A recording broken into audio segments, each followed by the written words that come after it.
কক্সবাজারের সবচেয়ে নিরিবিলি সমুদ্র সৈকত ইনানি বিচ। আজকের ভিডিওতে থাকছে ইনানি বিচের মিডিয়াম বাজেটের অ্যাঙ্কর ইকো রিসর্টে আমাদের থাকার রিয়েল এক্সপেরিয়েন্স। রুম, সুন্দর বিচ ভিউ, ব্রেকফাস্ট কোয়ালিটি আর সব দরকারি ইনফরমেশন এক ভিডিওতেই।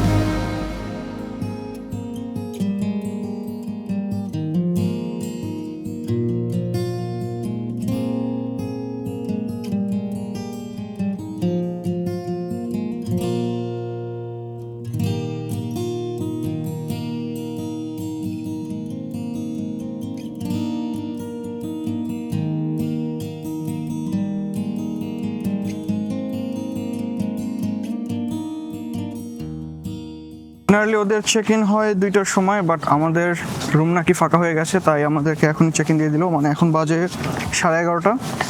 সো আমাদের রুম অলরেডি দিয়ে দিয়েছে, আমরা এখন আমাদের রুমে যাচ্ছি। পাশে হচ্ছে এরকম কটেজ। এই রিসোর্টটার ভাইবটাও কিন্তু আমার কাছে ভালো লাগতেছে, কেমন একটা মানে রিল্যাক্স ভাইব, তাই না? মানে ইকো ফ্রেন্ডলি টাইপ ভাইব আর কি, বাঁশ দিয়ে করা কটেজগুলো আর কি।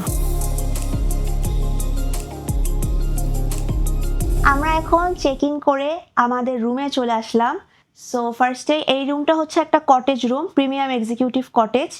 সো ওদের হচ্ছে 3 ক্যাটাগরির রুম আছে। এটা হচ্ছে এখানে 5-6টার মতো কটেজ আছে, আর ওইদিকে আছে হচ্ছে একটা বিল্ডিংয়ের মতো জায়গা, যেখানে হচ্ছে দেখা যায় সি ভিউ রুমগুলো আছে, আর ওই পাশে হচ্ছে কিছু হাউস টাইপের আছে। সো সেগুলো আমরা দেখাবো। সো আমরা যেই রুমটাতে আছি সেটা হচ্ছে প্রিমিয়াম এক্সিকিউটিভ একটা কটেজ। সো এটাকে কটেজ কেন বলা হচ্ছে, কারণ হচ্ছে যে উপরে যদি দেখেন তাহলে উপরে ওই যে সেন্ট মার্টিনে যেরকম থাকে একদম শনের বা বাঁশের যে সিলিংটা, ওরকম একটা সিলিং আছে, বসার জায়গা, সোফা আর একটা কাঠের একটা টেবিল আছে।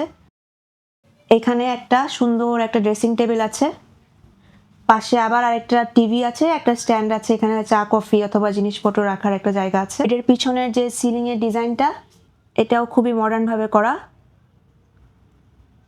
এই যে এটা হচ্ছে বেড, আর বেডের অপোজিটে একটা আলমারি আছে। আর এই পাশটা যদি আপনাদের দেখাই, এই পাশে আছে হচ্ছে আরেকটা মিরর, এবং এখানে হচ্ছে একটা সিঙ্ক আছে হাত ধোয়ার জন্য, মিরর আর সিঙ্ক। আর ঠিক এটার পাশেই হচ্ছে ওয়াশরুম। এখানে যেহেতু সিঙ্ক আছে, সিঙ্কটা বাইরে, ওয়াশরুমের ভিতরে কোনো সিঙ্ক নেই। ওয়াশরুমটা একটু বলতে গেলে ছোট, তবে যেহেতু একটা ইকো ফ্রেন্ডলি একটা কটেজ টাইপ ভাইব দিয়েছে, সো সেই হিসেবে আমি বলবো যে ডিজাইনটা সেরকমই রাখার চেষ্টা করেছে। এখানে থাকতে আমাদের হচ্ছে পার নাইটে খরচ পড়েছে 8,800 টাকা। ওটা হচ্ছে আপনারা যদি উইকেন্ডে আসেন তাহলে 8,800, আর নর্মালি এটার প্রাইস হচ্ছে 7,000। এটা হলো অফার দেওয়ার পরে, ওদের যেহেতু উইন্টার ফিয়েস্টা চলছে। কিন্তু নর্মাল ডেজে এই কটেজটার প্রাইস ওরা লিখে রেখেছে 11,000, কিন্তু বেশিরভাগ সময় অফার দিয়ে আপনারা 8-9 হাজারের মধ্যে এই কটেজটা পেয়ে যাবেন। কটেজের সামনে সুন্দর একটা দোলনা আছে, রুম থেকে সামনেই একটা দোলনা আছে। আমাদের রুমটার নাম হচ্ছে ঝিনুক। আর এই যে সামনে যেটা দেখছেন এটা হচ্ছে ওদের রেস্টুরেন্ট, আর ওই পাশে হচ্ছে সুইমিং পুল। সো বাইরে যে রেস্টুরেন্টটা দেখালাম, এই রেস্টুরেন্টে খাওয়ার জন্য ওরা আমাদেরকে কুপন দিয়েছে। যদি কটেজে থাকি তাহলে 10% পর্যন্ত ডিসকাউন্ট পাওয়া যাবে, অথবা যদি খাবার ভালো লাগে তাহলে, যেহেতু একদম ইনানি বিচের অপোজিটে, আপনারা জাস্ট খাবার ট্রাই করার জন্য বা রেস্টুরেন্টটাতেও আসতে পারেন। এছাড়া হচ্ছে সুইমিং পুলের অ্যাক্সেস দেওয়া আছে আমাদের, যেটা হচ্ছে সকাল 9টা থেকে রাত 8টা পর্যন্ত সুইমিং পুলের অ্যাক্সেস পাওয়া যাবে। সুইমিং পুলটা বেশ বড়, যেটা আমরা একটু পরে আপনাদেরকে দেখাবো।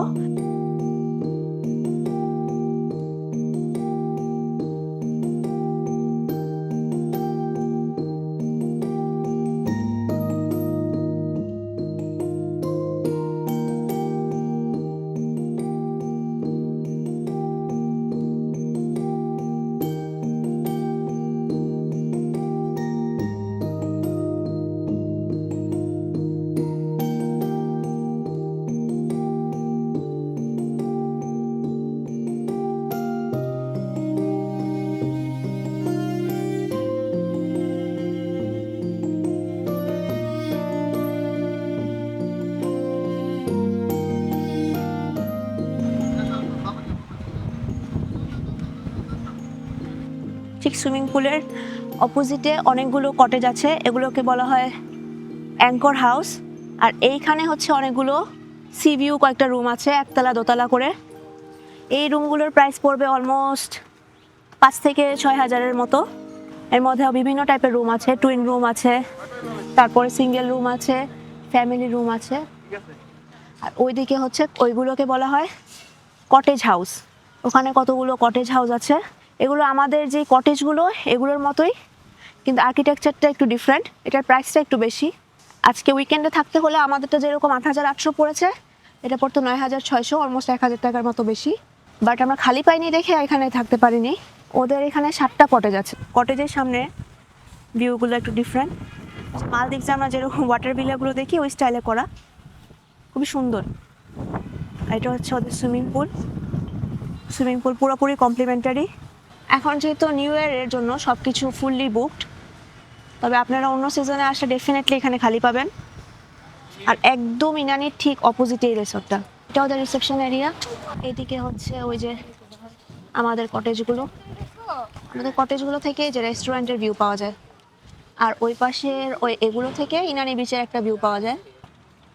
ওই যে সুইমিং পুলটা ঠিক সামনে, এখানে অনেক সুন্দর একটা বসার জায়গা আছে। সেই 2টা পার করে এসে এখানে এখন বসে পড়লাম। আর আমার পেছনে এই যে দেখতে পাচ্ছেন অনেকগুলো রাজহাঁস, ওদের ঘর।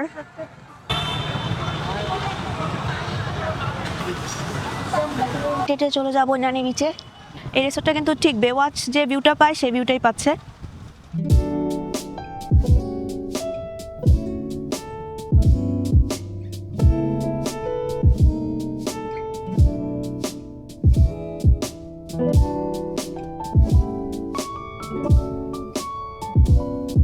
এখন আমরা রাস্তা ক্রস করে চলে যাব ইনানি বিচে।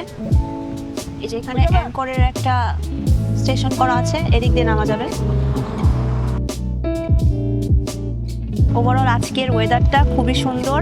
আজকে 1 জানুয়ারি, সবাই এখানে আজকে বিচে ঘোরাঘুরি করছে। তবে ইনানির বিচ বরাবরই মানে কলাতলি থেকে অনেক ফাঁকা থাকে। ইনানির বিচে আসলে এটাই মজা, ঘুরে মজা পাওয়া যায়। এখন রেড ফ্ল্যাগ ঝুলানো মানে ভাটার সময় এখন নামা যাবে না। সন্ধ্যা 6টায় আবার জোয়ার আসবে সানসেটের পরপরই, তখন পানি বেড়ে যাবে।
রাতের বেলা এই রিসোর্টের ভিউটা অনেক সুন্দর।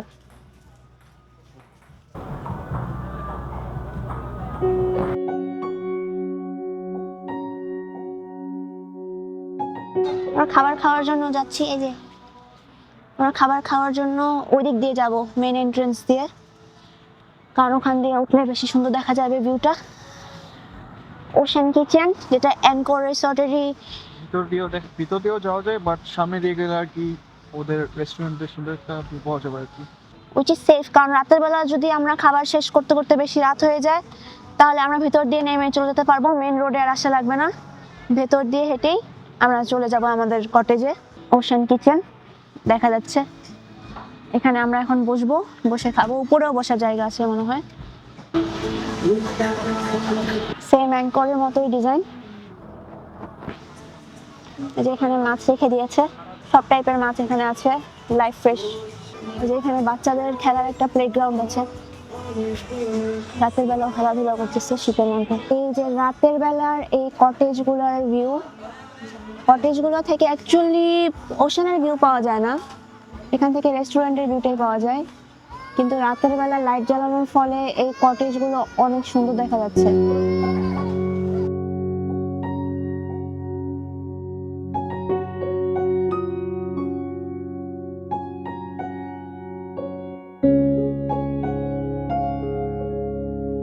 যেহেতু ওখানে ছিলাম অ্যাঙ্করে থাকতেছি, সেজন্য ওশান কিচেনে 10% ডিসকাউন্ট কুপন পাবো খাবার খেলে। সো এটা আমরা ইউজ করবো একটু পরে।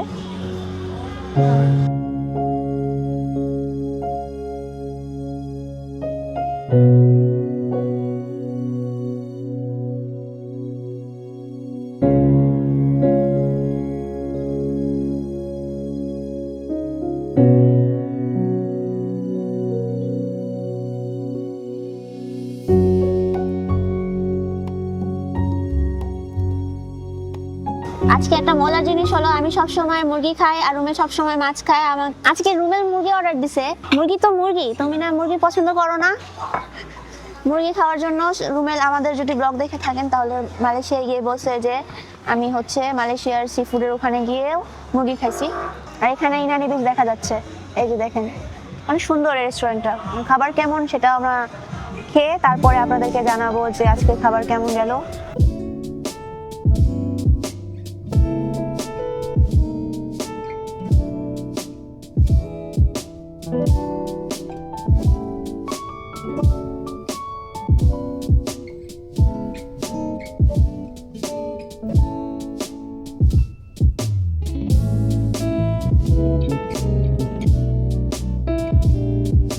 ডিনারের খাবারের কোয়ালিটি কিন্তু অনেক ভালো ছিল। আমার কাছে সবচেয়ে যেটা ভালো লেগেছে সেটা হলো ভেটকির ভর্তা ছিল একটা, ওইটা অনেক ভালো লেগেছে। আর ডেফিনেটলি লইট্টা ফ্রাইটা এত ভালো ছিল যে আমরা আসলে আবার সেকেন্ড টাইম ওইটা অর্ডার করেছি। রিম, তোমার কাছে কোনটা বেটার লাগছে? সবচেয়ে বেস্ট লাগছে লইট্টা ফ্রাই। লইট্টা ফ্রাই, আর লইট্টা ফ্রাইটা ভালো ছিল, মানে অনেক ফ্রেশ ছিল আর কি। আর এর বাইরে বাকি আইটেমগুলো কিন্তু অনেক ভালো ছিল। জাস্ট আমার কাছে শুটকি ভর্তা, হ্যাঁ শুটকি ভর্তাটা খুব বেশি ভালো লাগেনি। সো আমরা ডিনার করে এখন এখানে বসে আছি। আমরা একটু আগে আগে ঘুমিয়ে যাব, কারণ কালকে সকালে আবার ব্রেকফাস্ট 8টা থেকে হবে কালকে সকালে।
আমরা ব্রেকফাস্ট করে আসলাম মাত্র। ব্রেকফাস্ট করে এসে এখন ইনানি বিচে বসে আছি। ওদের ব্রেকফাস্টটা ভালোই ছিল, তাই না? হ্যাঁ, ব্রেকফাস্ট ভালো ছিল। আইটেম খুব বেশি ছিল না, বাট তার মধ্যে চিন্তা করলেও পরোটা ছিল, ডাল ছিল, মুরগি, তা খিচুড়ি, মানে ডালটা, তারপর ওয়াটারমেলন জুস, ওইগুলো অনেক ভালো ছিল। খিচুড়িটা আমার কাছে খুব বেশি ভালো লাগেনি, বাট বাকি আইটেমগুলো অনেক ভালো ছিল। অনেকেই এই ঠান্ডার মধ্যে গোসলে নেমে গেছে আর কি। পানি মনে হয় একটু গরমই। না, ইম্পসিবল, পানি গরম না, পানি ঠান্ডা। বাট অনেকে আসে জাস্ট সমুদ্রে নামার জন্য, সো হ্যাঁ ইটস ফাইন। এনিওয়ে, সো আমাদের কিন্তু অ্যাঙ্কর রিসোর্টটা কি ভালোই লেগেছে আর কি। আমরা যে ছিলাম, মানে কালকে থেকে আসার পর আমাদের যে এক্সপিরিয়েন্স এটা কিন্তু খুবই ভালো ছিল। আর রুমগুলো ভালো, হ্যাঁ, কটেজগুলো ভালো। কটেজগুলো ভালো, জাস্ট আমার কাছে ওয়াশরুমটা একটু মিড টিয়ার লাগছে, বাট বাকি সব কিছু পারফেক্ট। কেউ যদি কক্সবাজার আসে তাহলে তাদের ডেফিনেটলি অ্যাঙ্করকে চেক আউট করা উচিত, যদি ইনানি বিচে একটু মোটামুটি বাজেটের কোথাও থাকার ইচ্ছা থাকে আর কি। আর রিসোর্টটা নতুন তো, হ্যাঁ। মানে 2024 সালের ফেব্রুয়ারিতে শুরু হয়েছে। আর ওদের অপশন অনেকগুলো আছে আর কি মাত্র অপশন। 2 বছরের মতো হলো। কি নাম তোমাদের? হ্যাঁ, খান বাবা। তুমি কি একসাথে? কয় বছর থেকে তোমরা ফুল বিক্রি করতেছো? কত বছর এক্সপিরিয়েন্স? কতদিন ধরে ফুল বিক্রি করো? সবাই একসাথে? এটা কারা? এর তোমার ভাই বোন নাকি? আমার থেকে না খাও। ও আঠাশ বলেছিলাম, হ্যাঁ। ও আমার থেকে না, হ্যাঁ, আমার কাছে একটা দেবো। Thank you. রিমা আবার পরিচিত হয়ে গেছে সবাই ওরা। হ্যাঁ। তোমাকে জোর করে ফুল দিয়ে গেল, তাই তো? না আরে, ও আমাকে অনেক ভালোবাসে তো, তাই আমাকে দিচ্ছে।